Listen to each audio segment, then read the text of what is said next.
Hi, I'm Coach Rob Wilby from Team Oxygen Addict.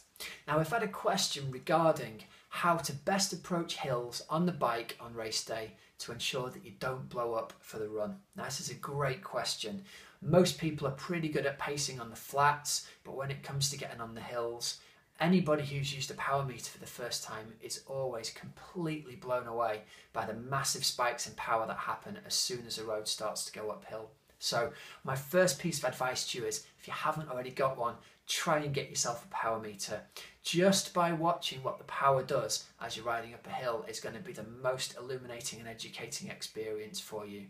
It's important to realise that any time the road goes uphill, if you keep trying to push at the same kind of power that you felt on the flats, your power is probably going to jump by 20, 30, maybe even 50% from what you were pushing before.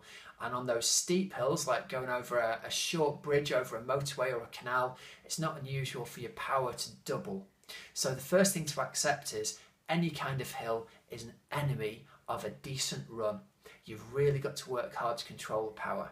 Now, there's two general kinds of hills we can talk about.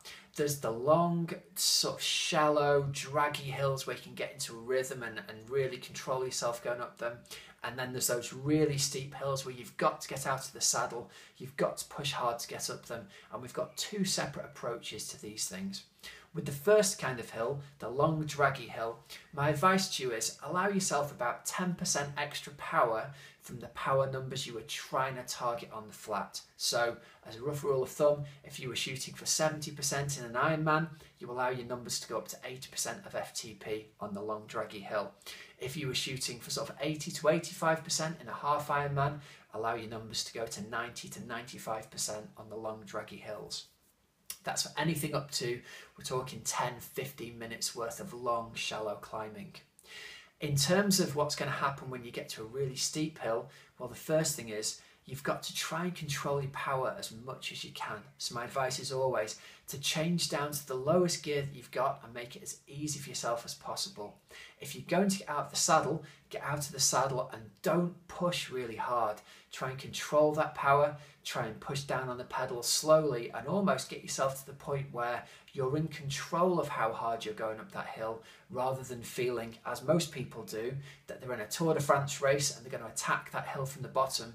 We do not want you taking that approach. We want it to be as controlled as possible. And to put it in perspective, you're probably only going to lose a minute on a really steep climb by going as slowly as you can, as opposed to attacking as hard as you can.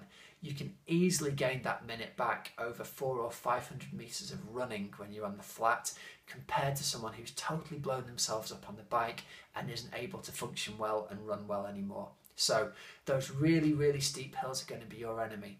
Now, for those of you who are racing a really hilly course like the 70.3 Exmoor or the Ironman Wales course, there's lots of those really short, sharp, steep hills there.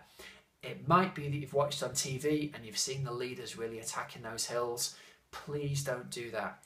Do the best you can to save your race by controlling the power, and just practice in training letting your mates ride away from you. That way you know that on race day you've got the mental power to let those people ride away from you. You can let other people go past, knowing that most probably you're going to see them on the run again. Okay, so I hope you've enjoyed this video. Thanks very much for listening, and I hope it helps you with your race execution on race day.